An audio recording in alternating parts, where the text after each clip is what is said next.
Hi, I'm Ross Campbell. Welcome to Genry Digital Dialogues Face to Face. In this series, we talk to innovators and thought leaders who are helping us to shape the insurance of the future. And today, I'm joined by Professor Ulrik Wisløff. He's the inventor of Personal Activity Intelligence, or PAI. It's an algorithm and a program that helps prolong life and prevent disease. Welcome, Ulrik. Thank you. Perhaps you could start by just telling us a little bit about how you got involved in developing PAI. I'm based in Trondheim in Norway at the Norwegian University of Science and Technology, and I became involved in PAI by having an idea that was spinning around in my head for many years, where I wanted to make sense of heart rate as a metric for physical activity. And the knowledge gap in my head was that the media was giving all kind of quick fix to how to exercise and so on, and people got demotivated by that and they got confused, and those that actually needed exercise the most, they didn't start or they quit because it was too complicated. So the idea was to make sense of heart rate, because all scientists, all medical doctors agree that heart rate is reflecting how your body is responding to the physical activity that you undertake. So that was the point of departure for that. How did you go about validating your thoughts? We have this fantastic population-based study in Norway called the HUNT study that some research pioneers started in the mid-80s, and they invited the whole population in a certain part of Norway, and they actually got 90% of the inhabitants to participate in the study, and they did a complete checkup on their health. And this study has been undertaking every 10 years since that time, so now we have data on 120,000 people where we have their medical background, we have their family history, we know what they have been eating, how they have been exercising, and we also have complete disease and death registers in Norway, so we know what happened with them. So around 2007, my group undertook part of this HUNT 3 study, a study called HUNT Fitness, where we invited 5,000 people to exercise on a treadmill, where we measured their cardiorespiratory fitness, we measured their heart rate, and we had all kind of information how they did exercise and so on. And that's where we invented the PAI algorithm. We saw that people that had a certain heart rate pattern over a week, they had good health, and people that had a different heart rate pattern, they didn't have that good health. We also had these data from the mid-80s, so we went back to the 80s, we were plotting the data for these people taking part in the 80s, and then we looked, okay, how did it go with them in the future, and we were able to validate the PAI algorithm. So those that had 100 PAI, they were actually safe, and those that had less than 100 PAI, they had the much higher risk of dying early compared to those other guys. Underpinning the scoring and everything else is your cardiorespiratory fitness. That's true. And cardiorespiratory fitness, that is measured as maximal oxygen uptake. It says something about how good the lungs are to breathe in oxygen, how good they are to transport the oxygen to the blood, how good the heart is to pump the blood out to the vessels, and how good the blood vessels are to transport it to the muscles, and finally how good the muscles are to utilize the oxygen to produce energy. So it's a very important number, and it has been shown to be the single best predictor of future health. One of the secrets behind PAI is that it's really closely linked to cardiorespiratory fitness. So if you maintain a PAI score above 100, you sooner or later will get good age-specific fitness level. So maintaining a good level of PAI scoring, what is the benefit? Yeah, the benefit, what we showed in the beginning was that, okay, those that obtained this magic number 100 PAI, they had good cardiovascular health. Because of the design of the HUNT studies, we were able to check, did they live longer? And we found that they lived on average 5 to 6 years longer, and those that benefit the most, they actually live more than 10 years longer than those that did not have 100 PAI per week. So it's quite strong data, and we have about 10,000 people that died in the material. So it's not just a random number, it's for real.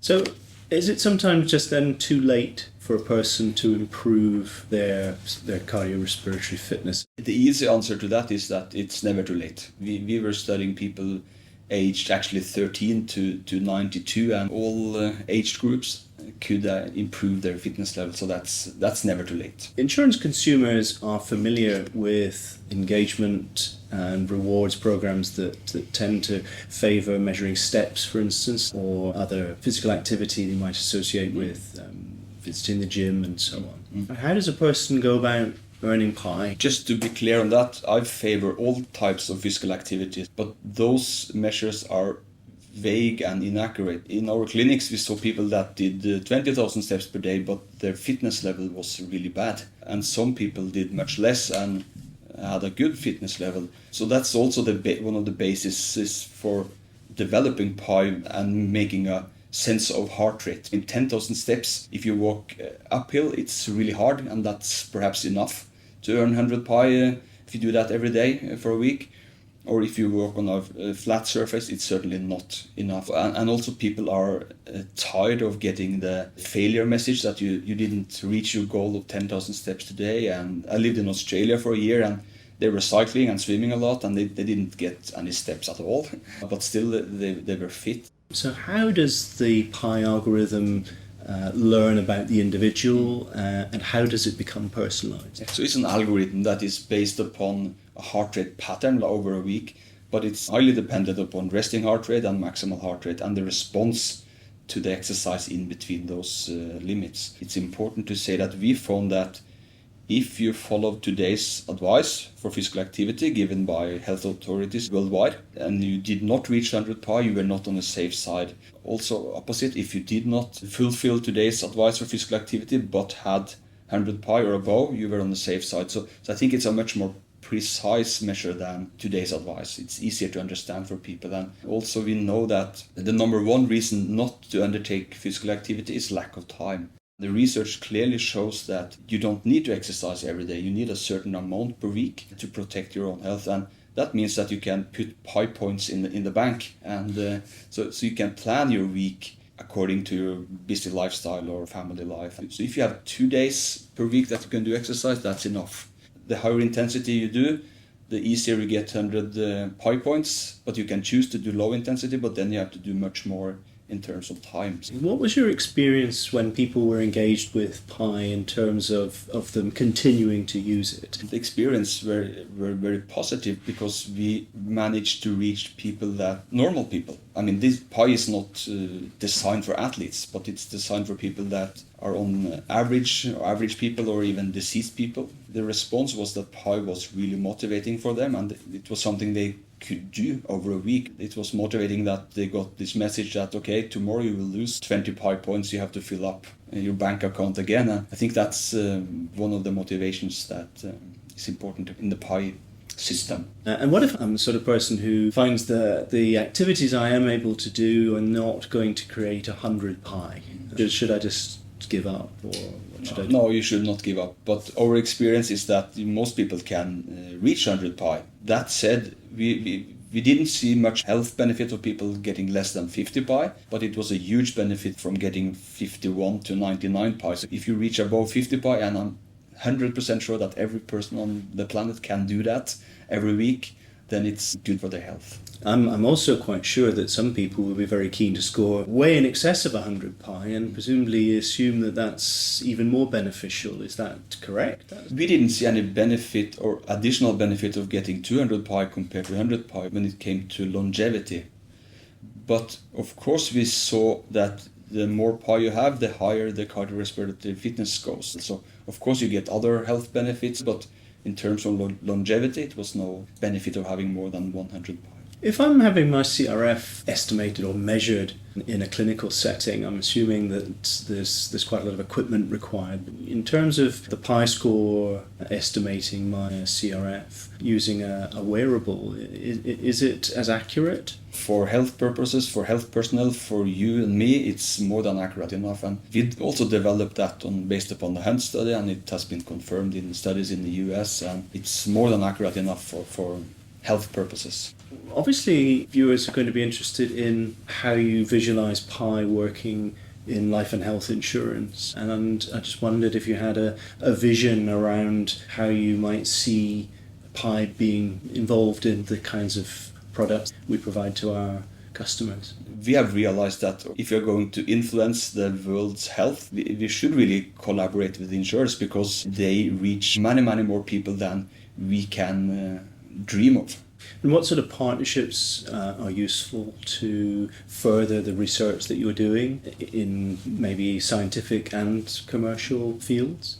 We are running a study now where we're actually using PAI in patients that has undergone a myocardial infarction, and we'll treat them with PAI for 3 to 5 years, and we will see, will it prevent them from getting a new myocardial infarction? Will they prolong their life? That is one thing, but it's also would have been of high interest to join forces with an insurance company to see how does it really influence people's health and behavior.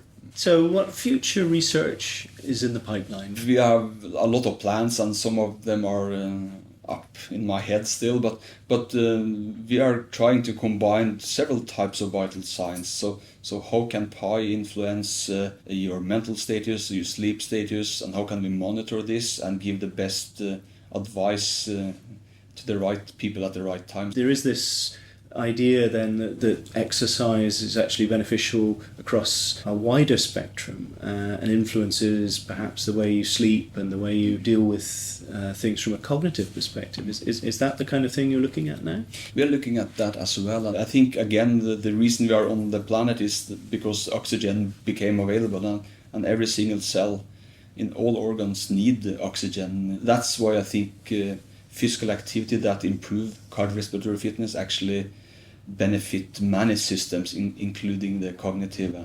Thanks so much, Ulrik. It's been a real pleasure talking to you and learning more about PAI. PAI has the potential to really influence the way people's health develops, and this is of real interest to insurance companies. From what we've heard, this is something that can benefit everybody, regardless of their fitness level, even if they already have suffered from something as dramatic as a heart attack. So it's going to be really interesting to see how we can bring this in to insurance solutions around the world. So look out for more short films in this series, and thank you very much for watching.